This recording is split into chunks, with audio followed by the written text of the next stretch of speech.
Hello, welcome everyone to another episode of Pitch Please, the show where we take everything very seriously, not serious. All right, welcome. Like I mentioned, if it's your first time listening, go ahead and give us a like, follow Instagram, Pitch Please underscore pod, and subscribe. That way you can get all the newest episodes and follow along, listen, get involved. Big games. Futbol Europa. That's right. Euro's been going on, as well as the Copa America. We're going to talk and focus specifically today on the Euros. It's been a crazy tournament. For those of you if you haven't been following along, you honestly should catch up because we have one semifinal down out of the two, and Spain is in the final.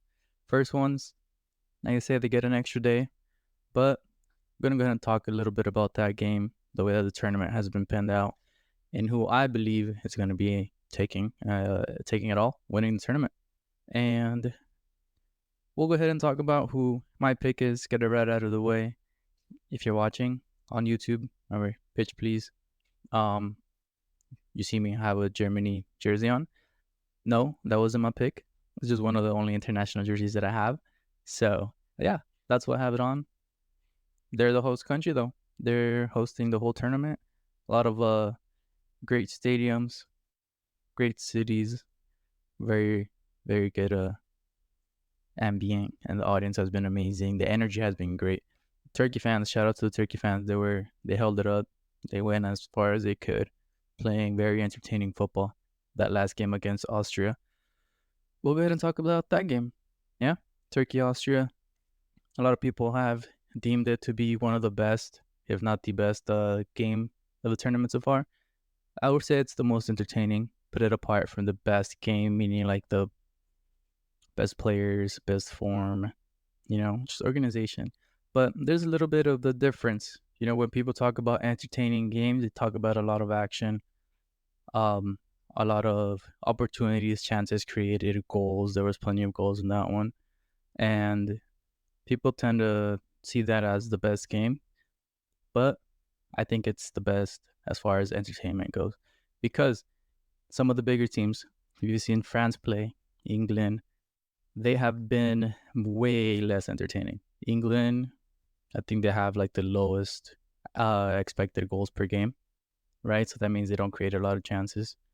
With that being said, on the contrary, Turkey, Austria, teams like that are strictly just attacking. They don't focus too much on defending, but they want to be attacking. They want to be on the ball. They want to go forward. They want to be vertical. And when you have two teams that play then that way, which was Austria and Turkey, you have a very entertaining game with goals. And that's exactly what happened. So that's what people loved. It was back and forth. They were both just going out and trying to win. The difference with bigger teams, they try to be more organized. They try to not give anything away. No silly mistakes. They don't force it unless they have to. But that tends to lead to slower games, less opportunities because they focus so much on being organized and defending and not letting the other team.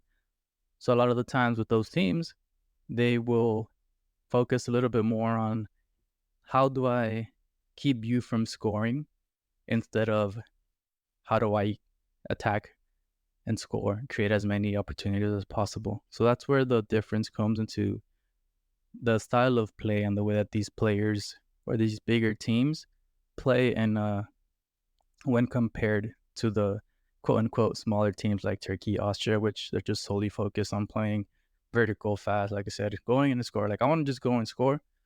We'll worry about the defending a little bit later. And that's kind of how they go on about it. And unfortunately, they both kind of advance, but it makes for a really entertaining game. And that's exactly what happened. In my opinion, I think it was the most entertaining game, or the best, until this France-Spain semifinal. Although the second half was very different compared to the first half. In the first half, it was a lot more dynamic. Both teams were pressing pretty high up the pitch, creating opportunities, creating chances, and it was a very entertaining first half. But after that, I think it was too easy of a game for Spain to defend. They literally just tried to keep possession the whole entire second half, and that's how they made it to the end. They did. France were only able to create one clear opportunity, which Mbappe had and missed, which I was honestly a little surprised. But if you really think about it, he has been not in his best form ever since the first game, which he got cracked and they broke his nose, which is pretty insane. But yeah, that's how it went. Mbappe had that one opportunity. You know, like Eminem says, you have one shot, one opportunity. You better take it. And Mbappe didn't take it, unfortunately, and they're out of the tournament.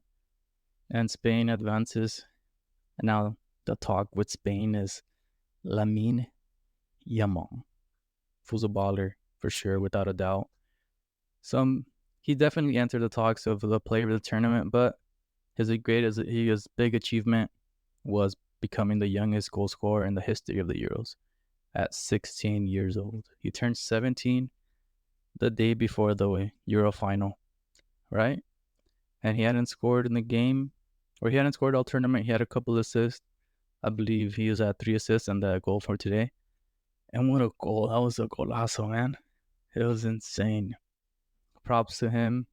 Definitely, I think we'll be winning young player of the tournament. If anybody else gets it above him, I think I don't know I wouldn't know what to think actually. But that's where we're at with him.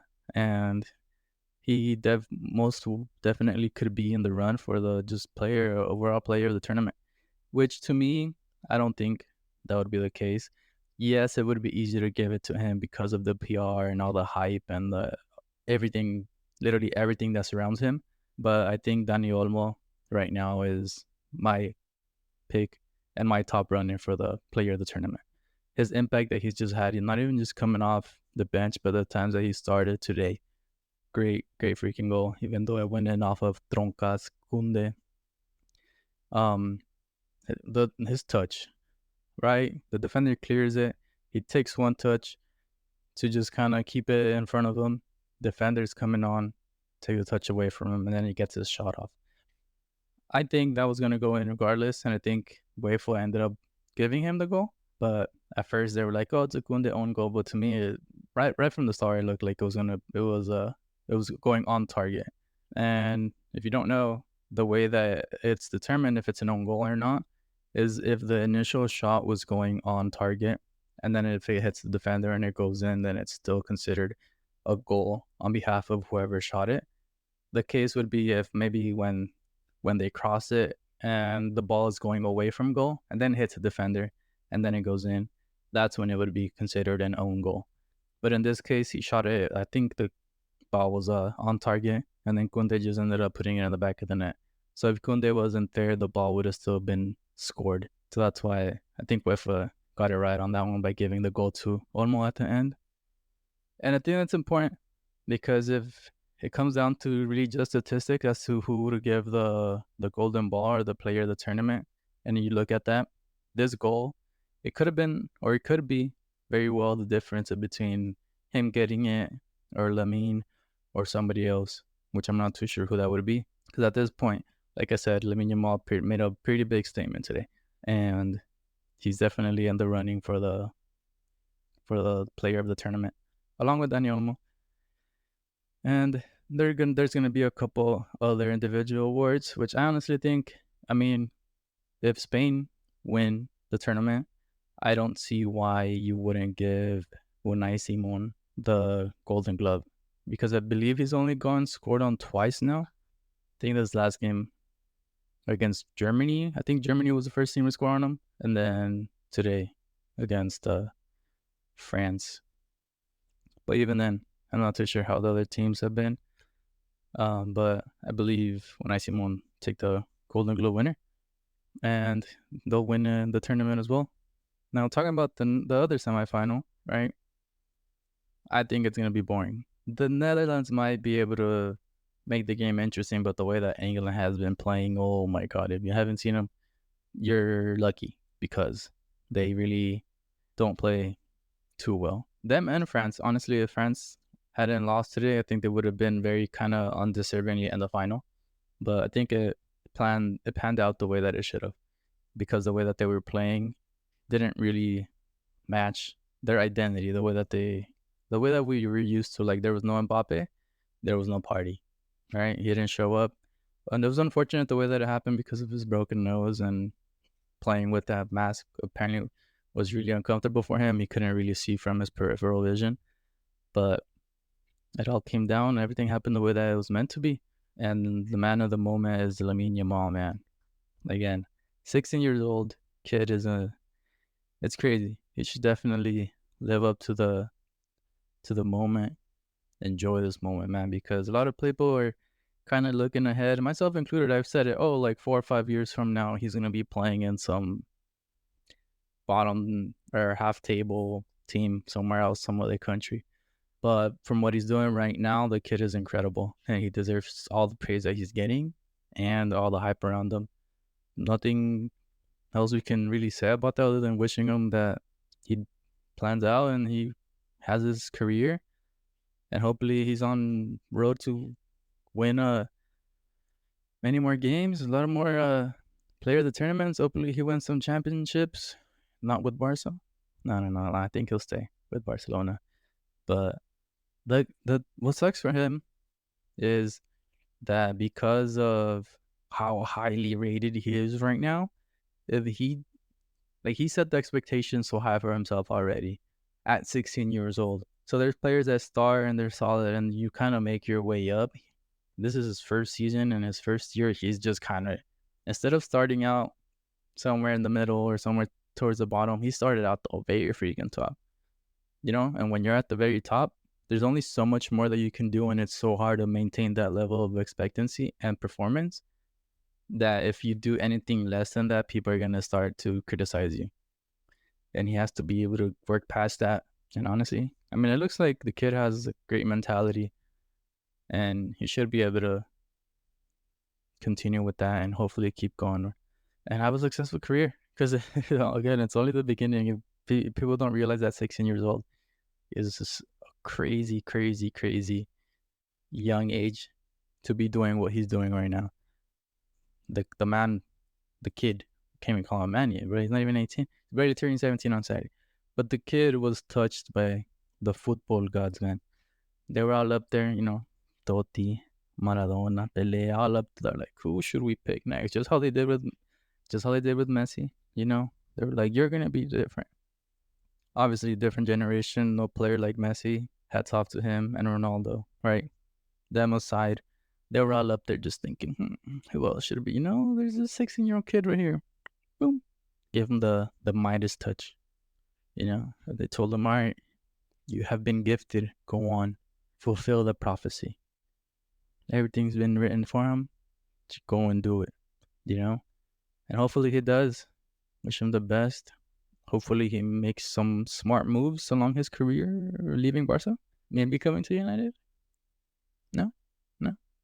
I know. You guys probably don't like that either. Yeah. Anyways, that's a little backstory into the Futbol Europa, right? If you guys ever watched the Liga MX or Univision, I believe, on Sundays, I would always watch the Pumas games, right? Or whatever game was Sunday mornings, if you don't know, you're about to know. There's a time slot Sunday mornings at 10 a.m. where there's a game for the Liga MX. And a lot of the times it's Pumas, because Pumas plays their home games on Sundays at noon, which, because of the time difference here in the US, it's at 10 a.m. So we would watch that game, and then right after, there would be this show called República Deportiva, hosted by the GOAT, Fernando Fiore. And it would pretty much just how you have your ESPN, like Sports Center, your talk shows now. They're one of the very first ones, I would say, or one of the bigger ones in Mexico. And again, this show was called República Deportiva. It would come on right after those games. So a lot of times from watching those games with my dad, they would come to an end, and the show would come on, and they would just do a summary of the games that had just happened, right? They show the previous games from yesterday, other leagues. But then when they would go talk about European soccer, they would do the segment, and it was called Futbol Europa. But he would do this intro, you know how he is, Fernando Fiore here, and he would go, Futbol